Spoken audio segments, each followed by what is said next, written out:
Менің ұстазым Гүлфайру Исмаилова. Мен ол кісіні мақтаныш етемін. Мынау выставкаға қатысып тұрып, халықтың арасына жаңа көрсетуге мені өзімді сол кісінің үлкен көмегі тиді. Есенгелді екеуі. Содан жұмыстарымыз біздер енді кішкене былай периферия болғаннан кейін бізді қабылдай ма қабылдамай ма деген ойменен көбіне кейін шегін шектеп жүреміз ғой. Бірақ сол кісілер маған сенім білдіріп осы араласып кетуге мүмкіншілік жасайды. Енді театр туралы айта берсе көп қой, художниктар туралы көбіне көп көңілге бөлінбей жатады. Негізінде сценарийні жазғанда режиссер мен художник екеуі бірігіп жасайды.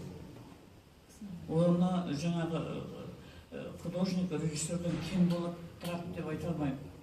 Себебі біздер ойымызды ортаға салғанда екеуміз тең саламыз.